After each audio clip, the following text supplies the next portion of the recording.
Sometimes the most profound moments in life happen when we think no one is watching. Sometimes the people we dismiss, ignore, or walk away from hold the keys to our greatest transformations. This is the story of Maya Chen, a woman who spent 32 years believing she was forgettable, invisible, and destined to watch life happen to other people. But, on a rainy Tuesday evening in downtown Seattle, when 3 different groups of people walked away from her within the span of 20 minutes, something inside her shifted. What happened next didn't just change her life, it changed the lives of everyone who had ever underestimated the quiet power of someone who finally decides they've had enough of being overlooked. This isn't a fairy tale. This isn't about sudden wealth or miraculous romance. This is about what happens when an ordinary person discovers that the very thing that made others walk away, her authenticity, her refusal to pretend, her unwillingness to shrink, was exactly what the world needed most. Some stories begin with a single moment. This one begins with 3 moments of rejection that became the foundation for everything that followed. Maya Chen pressed her back against the cold brick wall outside the Paramount Theater, rain soaking through her second-hand blazer. The interview had lasted exactly 12 minutes. 12 minutes for them to decide she wasn't dynamic enough for a marketing coordinator position she could do with her eyes closed. The 3-person panel hadn't even looked up from their phones when she explained her 5 years of experience. The lead interviewer, a woman with perfectly styled hair and a smile that never reached her eyes, had interrupted her mid-sentence. "I think we've heard enough," she'd said, already standing. "We'll be in touch." They wouldn't be in touch. Maya had heard those words enough times to recognize them as corporate speak for "please disappear quietly." She watched through the glass doors as the trio gathered their things, laughing about something on one of their phones. They walked past her without acknowledgement, as if she were part of the building's architecture. Maya pulled out her phone to call her sister Lynn. The phone rang twice before Lynn's voice came through, sharp with irritation. "Maya, I'm in the middle of something important. Can this wait? I just wanted to tell you about the interview. Look, I love you, but I don't have time for another one of your disappointment stories right now. Daniel's soccer tournament is tomorrow, and I'm dealing with actual problems. Call me later when you have something positive to share." The line went dead. Maya stared at her phone screen. Her own sister had walked away from her voice, from her needs, from the simple human desire to share a difficult moment. She stood there as people hurried past under umbrellas, each absorbed in their own urgent lives. Her stomach growled. She hadn't eaten since morning, saving money by skipping lunch before the interview. The coffee shop across the street looked warm and inviting. Maya crossed through the rain and pushed through the door, grateful for the blast of heated air and the smell of fresh bread. She approached the counter where 2 college-aged employees were deep in conversation about weekend plans. Maya waited. They continued talking. She cleared her throat softly. "Excuse me?" The girl with the purple streak in her hair looked at Maya with barely concealed annoyance. "Yeah? Could I get a coffee and maybe one of those sandwiches?" The girl sighed dramatically. "Which sandwich?" Maya studied the case, calculating in her head. After rent and utilities, she had $43 until Friday. "The turkey one is fine." "We're out of turkey." "Oh. What do you have?" Another sigh. "Ham, veggie, or the fancy one?" Maya felt heat rise in her cheeks. The fancy one was $12. Ham was $7. Ham is perfect. As the girl prepared her order with obvious reluctance, Maya heard her whisper to her coworker, "Some people need to make up their minds faster." They laughed. Not quietly. Maya paid, took her food to a corner table, and sat alone as the 2 employees continued their conversation as if she'd never existed. For the 3rd time in one evening, people had dismissed her presence, found her wanting, and moved on without a second thought. She bit into the sandwich. It was dry, the bread stale. She ate it anyway. Rain continued to streak down the windows. Maya watched people hurry past on the sidewalk, each person surrounded by an invisible force field of purpose and belonging. She wondered what it felt like to move through the world with that kind of certainty. Her phone buzzed. A text from her mother, Lynn told me about another failed interview. Maybe it's time to consider less ambitious goals. Mrs. Patterson's daughter found a nice reception job. Maya set the phone face down on the table. She thought about her college classmates who were now posting pictures of promotions and new homes on social media. She thought about Lynn, who had always been the successful one, the one their parents bragged about at family gatherings. She thought about every job interview where she'd been told she didn't quite fit what they were looking for. The coffee shop was warm, but Maya felt cold inside. Not sad, exactly. Something deeper than disappointment. Something that had been building for months, maybe years. She pulled out the small notebook she always carried and began to write.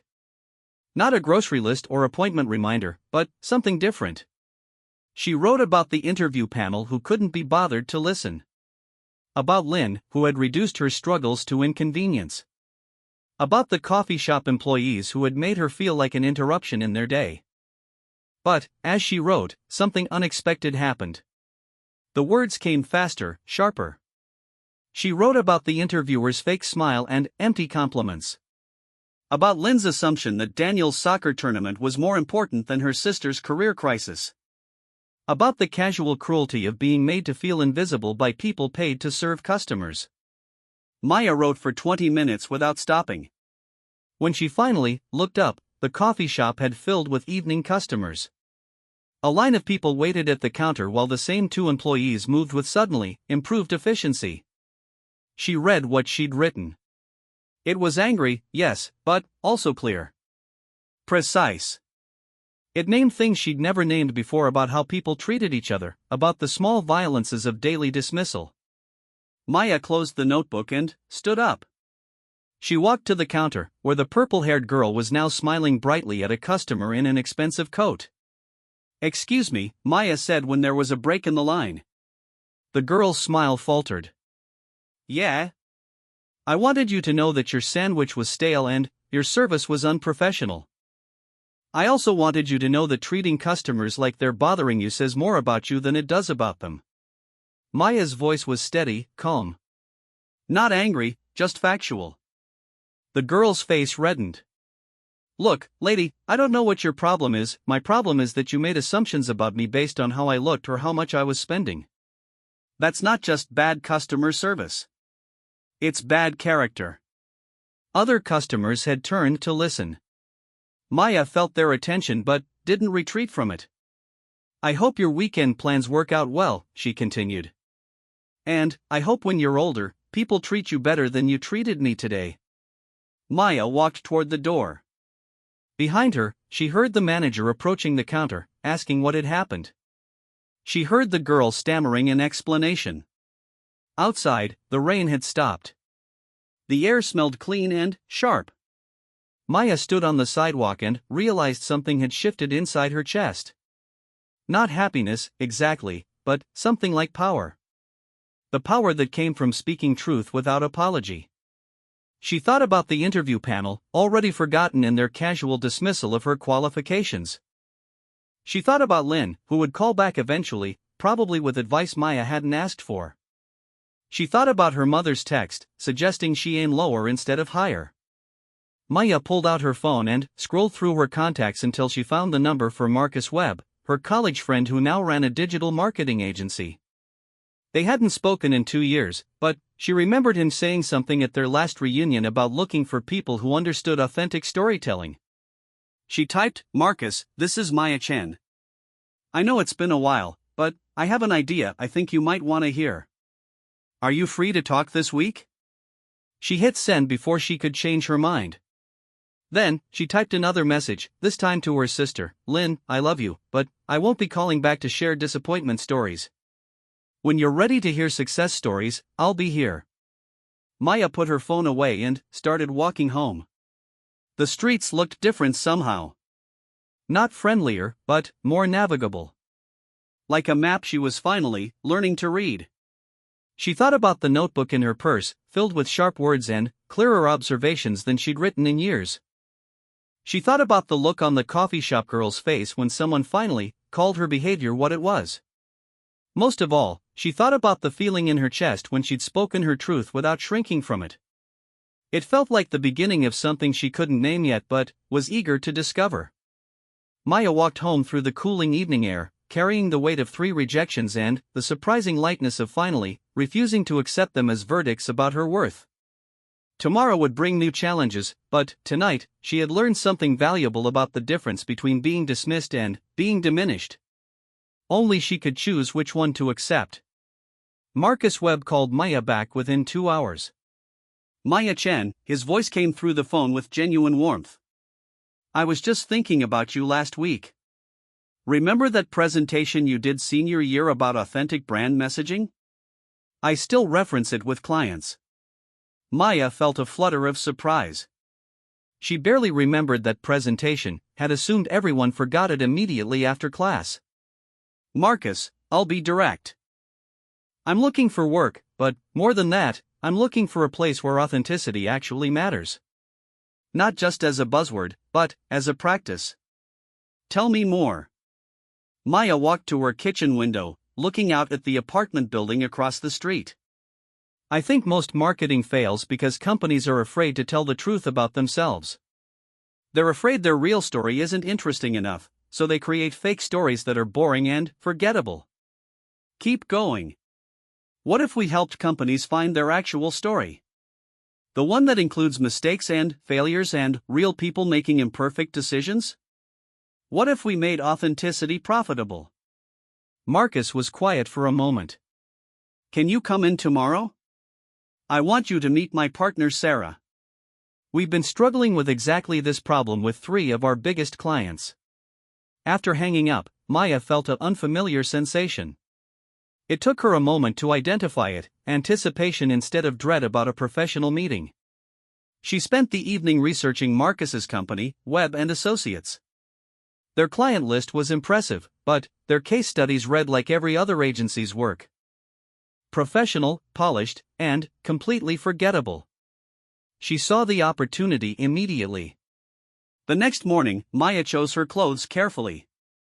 Not the desperate to impress outfit she'd worn to yesterday's disaster, but something that felt like herself. Dark jeans, a white button-down, and a blazer she'd found at a thrift store that fit her perfectly.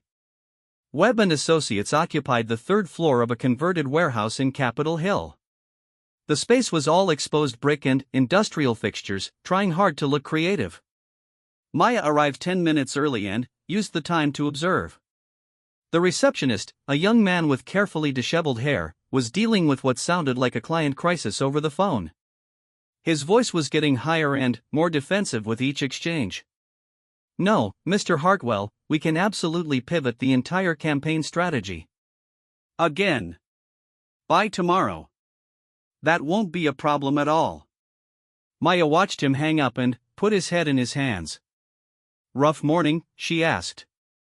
He looked up, startled. Sorry, are you here for the 10:30? Maya Chen, yes. I'm David. He managed a tired smile. And, yeah, rough doesn't cover it. 3 clients, 3 different complete overhauls requested this week. I'm starting to think we're doing something fundamentally wrong. Before Maya could respond, Marcus appeared from a corner office, followed by a woman with short gray hair and paint-stained fingers. Maya. Marcus hugged her briefly. This is Sarah Kim, my partner and the actual creative genius around here. Sarah studied Maya with intelligent eyes. Marcus says you have ideas about authentic storytelling. I'm interested, but I'm also skeptical. Everyone talks about authenticity these days. That's exactly the problem, Maya said. When everyone claims to be authentic, the word loses meaning. But real authenticity isn't a marketing strategy. It's a willingness to be honest about who you are, including the parts that aren't perfect. Sarah led them to a conference room where client folders covered every surface. Show me what you mean. Maya picked up the nearest folder. Inside were mock-ups for a restaurant chain's new campaign. The tagline read, "Fresh ingredients, family recipes, hometown values." This could be any restaurant anywhere, Maya said. What's their actual story? Marcus opened the file. Ferretti's Italian Kitchen. Started by an immigrant family in 1952, now run by the third generation. They're struggling with competition from chain restaurants. What are they ashamed of? What do you mean? Every business has something they're embarrassed about or trying to hide. What's Ferretti's shame? Sarah leaned forward. The third generation owner, Tony, is actually terrible at traditional Italian cooking. His grandmother despairs over him. He's much better at fusion dishes that incorporate Asian techniques he learned from his Korean wife. There's your story, Maya said immediately. Don't hide from the fact that tradition is evolving. Celebrate it. Ferretti's, where Nana's recipes meet soul food. Show the grandmother teaching Tony her techniques while his wife teaches him hers. Show the failure, the learning, the beautiful mess of cultures blending. The room went quiet. That's either brilliant or career suicide, David said from the doorway, where he'd been listening. It's honest, Maya replied. And, honest is memorable. Over the next 2 hours, Maya worked through 3 more client challenges using the same approach. Instead of hiding each company's perceived weaknesses, she showed how to transform them into authentic strengths. A law firm worried about being too small became personal enough to know your name, experienced enough to win your case. A tech startup embarrassed about their humble garage origins became still small enough to answer our own phones. By lunch, Sarah was pacing excitedly. This is what we've been missing. We've been so afraid of our clients' flaws that we've made them invisible. Marcus nodded. Maya, I want to offer you a position. Senior strategist, with equity participation. But I need to know you're serious about this approach, because it's going to mean turning down clients who want us to lie for them. I'm not interested in lying for anyone, Maya said. I spent too many years letting people convince me I wasn't enough exactly as I was. I won't help companies do the same thing to their customers. That afternoon, Maya called her sister Lynn. Maya? Is everything okay? I got a job offer. Senior strategist at a marketing agency, with equity. Silence. Then, that's amazing. How did this happen so fast? Yesterday you were disappointed about some other interview. Yesterday I decided to stop pretending to be someone I'm not in order to make other people comfortable. I don't understand. Maya looked out the window of her new office, watching people move through the afternoon streets. Remember when we were kids and Mom would tell us to be polite and not make waves? Remember how that meant never disagreeing with adults, even when they were wrong? Maya, where is this going? I'm done being polite when politeness means accepting less than I deserve. I'm done making myself smaller so other people feel bigger. Lynn's voice sharpened. Are you saying I do that? I'm saying yesterday when I called you, I needed support, and you made your son's soccer tournament more important than your sister's crisis. That wasn't about being busy. That was about deciding I wasn't worth interrupting your schedule. Maya, that's not fair, it's completely fair. And I'm not angry about it, but I'm not going to pretend it didn't happen either. Maya heard Lynn take a deep breath. You sound different. I am different. I finally figured out that the problem wasn't that I wasn't good enough for other people. The problem was that I kept trying to be good enough for people who had already decided I wasn't worth their full attention. So what happens now? Now I focus on people who are worth my attention, and I stop chasing approval from people who were never going to give it anyway. That evening, Maya walked back to the coffee shop where she'd been dismissed the day before. The same purple-haired girl was behind the counter, but her demeanor had shifted completely. She made eye contact when Maya approached, smiled genuinely. What can I get for you today? Just a coffee, please. Dark roast. As the girl prepared her drink, Maya noticed she was taking care with it. No dramatic sighs, no eye rolls at other customers. Here you go, the girl said, handing over the cup. I hope you have a good evening. Maya studied her face. You don't remember me, do you? The girl looked confused, then recognition dawned. Her face flushed red. Oh. Oh no. You're the woman from yesterday who I was hoping you wouldn't come back. Why? Because I was horrible to you. My manager made me think about it all night. He said someone complained about my attitude, and when he described what happened, I realized how awful I'd been. Maya sipped her coffee. It was perfectly prepared. What changed? I guess I never thought about how I was making people feel. I was just trying to get through my shift and get home. But my manager asked me how I'd feel if someone treated my mom the way I was treating customers, and she shrugged, embarrassed. And I realized I was taking out my own problems on people who were just trying to buy coffee. That's not who I want to be. Maya nodded. Thank you for telling me that. It takes courage to admit when we've been wrong. I don't suppose you'd consider accepting an apology? Maya smiled. Already accepted. But, can I give you some advice? The girl nodded eagerly. Don't just change how you treat customers. Change how you think about people. Every person who walks through that door is dealing with something you know nothing about. Yesterday I'd just been rejected from a job I really needed. But, you didn't know that, and it shouldn't matter. Even if I'd just been having a perfectly normal day, I deserved basic human respect. You're right. I never thought about it that way. Maya finished her coffee and headed for the door. What's your name? Jessica. Well, Jessica, you made my coffee perfectly today. Thank you.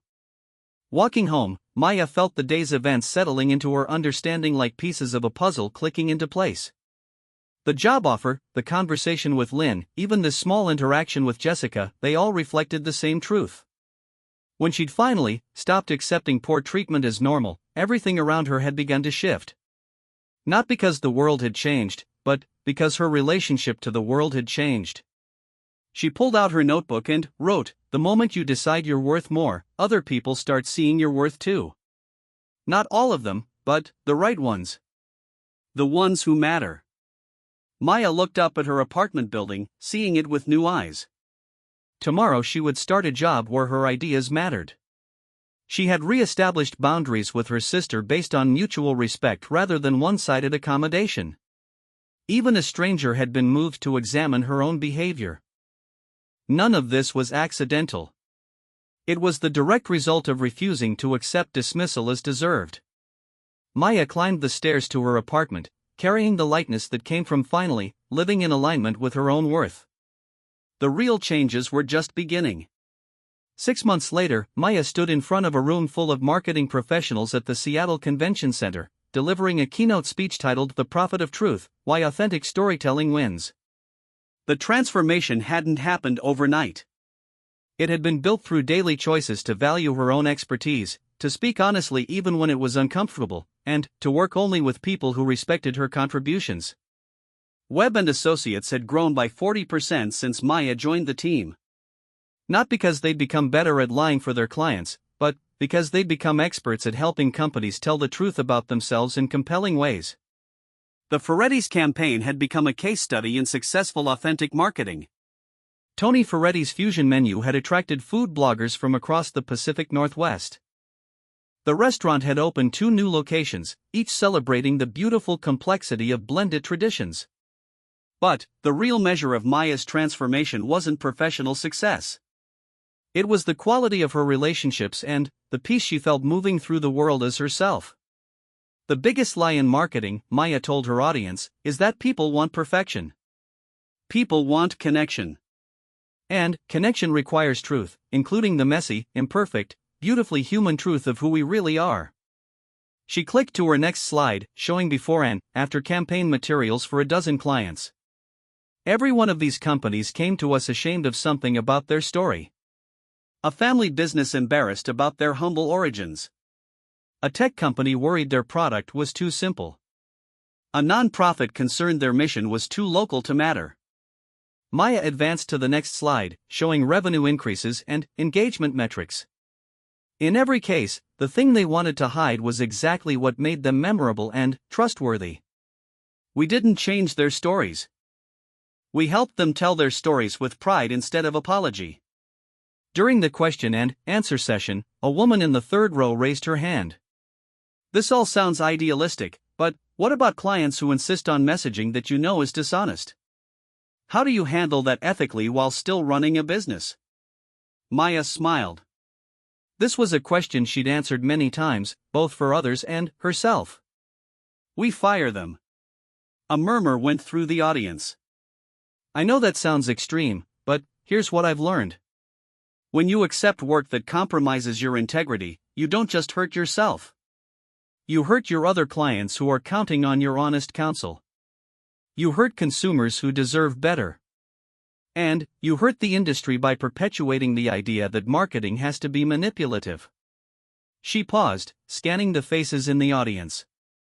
We've turned down 6 potential clients this year because they wanted us to help them misrepresent their products or hide important information from customers.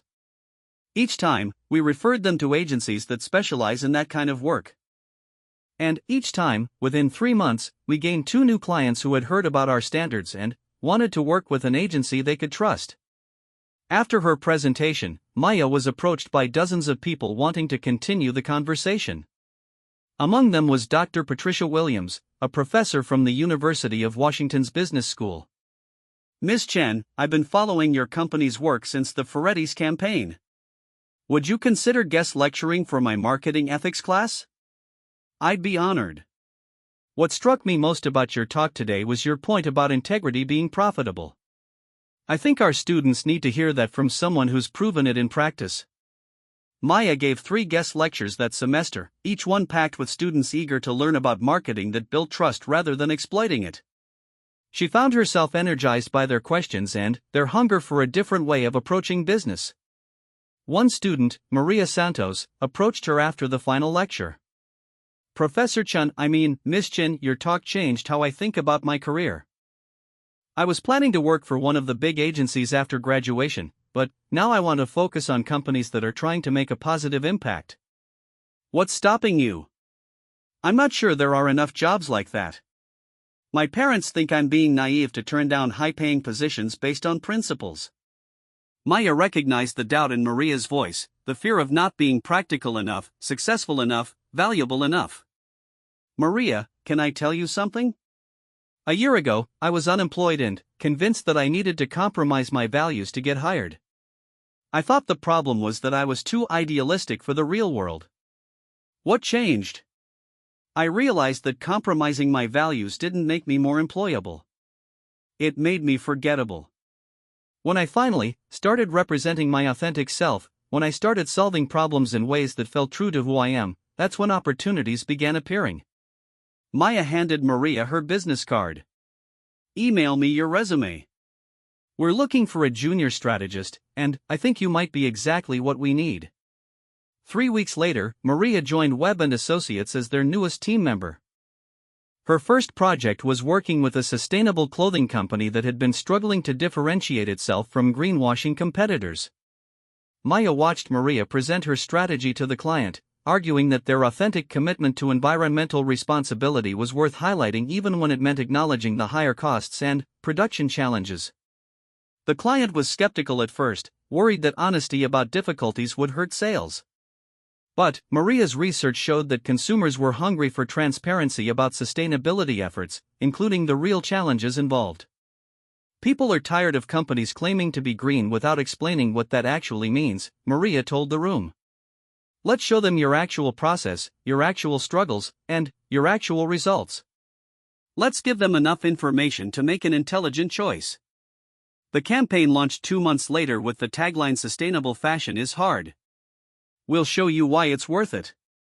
Sales increased by 30% in the first quarter, driven largely by customers who appreciated the company's transparency about their production process. During this same period, Maya's relationship with her sister Lynn had evolved into something deeper and more honest. Lynn had initially resisted Maya's new boundaries, interpreting them as rejection. But, gradually, she began to see them as an invitation to relate differently. "I've been thinking about what you said," Lynn told Maya during one of their weekly phone calls. "About making Daniel's soccer tournament more important than your crisis." "Lynn, you don't need to know, let me finish. I realized I do that a lot. I rank people's problems based on how they affect me, and that's not fair. Your career struggles were affecting your whole life, and I dismissed them because they weren't convenient for me to deal with. Maya felt a familiar tightness in her chest, but it was different now. Not the old desperate need for approval, but a genuine appreciation for her sister's growth. Thank you for saying that. It means a lot. I want to do better.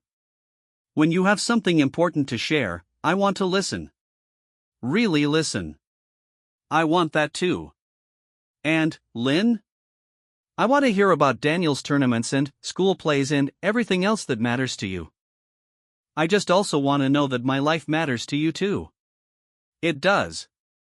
It always has. I just didn't know how to show that without trying to fix everything for you. Maya smiled. You don't need to fix anything. You just need to witness it and believe that I can handle it. Their relationship deepened from that point forward. Not because they agreed on everything, but because they had found a way to disagree with love and respect intact. The most unexpected change in Maya's life came through her work with small businesses. Word of mouth had brought Webb and Associates several clients who were struggling not just with marketing, but with fundamental questions about their purpose and identity. Maya found herself doing as much business coaching as marketing strategy, helping entrepreneurs discover their authentic value propositions by examining their actual motivations and unique perspectives. She realized she had accidentally discovered her true calling. Not just marketing, but helping people and organizations find the courage to be authentically themselves in their professional lives. A year after that rainy evening when 3 different groups had walked away from her, Maya opened her own consulting practice focused specifically on authenticity coaching for individuals and businesses. Her first client was Jessica, the coffee shop employee who had treated her so poorly that evening. Jessica had been promoted to manager of her store, but was struggling with imposter syndrome and defaulting to aggressive management tactics that mirrored her old customer service approach. I keep trying to be the boss I think I'm supposed to be, Jessica explained during their first session. But it doesn't feel right, and my employees are starting to resent me. What kind of boss do you actually want to be? I want to be someone who helps people do their best work. Someone who remembers what it felt like to be struggling and makes sure other people don't feel invisible or unimportant. So why aren't you being that person? Jessica was quiet for a long moment. I guess I thought being nice meant being weak. Like if I was too understanding, people would walk all over me. What if being understanding is actually a form of strength? What if creating an environment where people feel valued is what leadership actually looks like? Over 3 months of coaching, Jessica transformed her management style to reflect her values instead of her fears. Employee satisfaction scores at her location increased dramatically, and customer complaints dropped to nearly zero. Most importantly, Jessica reported feeling aligned with herself at work for the first time in her career. I used to go home exhausted from pretending to be someone I wasn't, she told Maya during their final session. Now I go home tired from working hard, but it's good tired. It's honest tired. Maya's coaching practice grew through referrals from satisfied clients who had experienced the relief and effectiveness of authentic leadership. She specialized in working with people who had been told they were too soft or too idealistic for business success. Her approach was simple: instead of changing people to fit corporate culture, she helped them find or create professional environments where their authentic selves were assets rather than liabilities. 2 years after starting her practice, Maya was featured on the cover of Northwest Business Magazine with the headline, "The Authenticity Revolution: How One Woman is Changing the Way Companies Tell Their Stories." The article detailed her journey from unemployment to successful entrepreneur, but Maya was proudest of the sidebar that featured testimonials from clients whose lives had been changed by learning to value their own authentic perspectives. The evening the magazine hit stands, Maya walked to the same coffee shop where Jessica had once dismissed her so callously. Jessica greeted her with a warm smile and had her order ready before she reached the counter. "Dark roast, no cream, no sugar," Jessica said, handing over the cup. "On the house. And congratulations on the magazine cover. I have it framed in my office." Maya looked around the coffee shop, noting the relaxed atmosphere and genuine interactions between staff and customers. The transformation was subtle but complete. Jessica, can I ask you something? Of course. Do you ever think about that evening 2 years ago when I called you out for poor service? Jessica smiled ruefully. All the time. It was the moment everything started changing for me. How so? You made me realize I was choosing to be someone I didn't respect. Every day, I was choosing to treat people badly, and I was justifying it by telling myself it was their fault for being annoying or demanding or whatever. Jessica leaned against the counter, her expression thoughtful. But, when you called me out, you did it without being cruel. You just told me the truth about my behavior and how it affected you. And I realized that if I could choose to be awful, I could also choose to be kind. Maya sipped her coffee. Perfect, as always now. The funny thing is, Jessica continued, treating people well turns out to be easier than treating them badly. It takes more energy to be rude than to be genuine. I just never realized I had a choice. Maya walked home that evening thinking about choices and consequences, about the ripple effects of refusing to accept poor treatment and demanding better from herself and others. Her phone buzzed with a text from Marcus, "Just saw the magazine. So proud of everything you've built. Drinks tomorrow to celebrate?" Another text from Lynn, "Mom called. She's bragging to all her friends about her daughter, the successful entrepreneur. She bought 10 copies of the magazine." A third text from Maria, "Boss, the sustainable clothing client wants to hire us for 3 more campaigns. Authenticity is definitely profitable." Maya stood on her front steps, looking up at the Seattle sky. Stars were visible tonight, despite the city lights. Rare and beautiful. She thought about the woman she'd been 2 years ago, pressed against a brick wall in the rain, believing she was forgettable and destined to watch life happen to other people. That woman had been wrong about so many things. She hadn't been forgettable. She'd been authentic in a world full of performance, and that had made her invisible to people who valued performance over substance. But, when she'd finally stopped performing and started showing up as herself, the right people had noticed immediately. Maya unlocked her door and stepped into her apartment, now filled with furniture she'd chosen, art she loved, and the comfortable certainty that came from living in alignment with her values. She pulled out the same notebook she'd carried that rainy evening and wrote, "The people who walk away when you show them who you really are doing you a favor. They're making room for the people who will value exactly what makes you different." Outside, Seattle continued its evening rhythm. Inside, Maya Chen sat in her authentic life, grateful for every person who had ever underestimated her, because their dismissal had taught her to stop underestimating herself. The transformation was complete, but the story would continue. Tomorrow would bring new challenges, new clients, new opportunities to choose authenticity over approval. Maya was ready for all of it.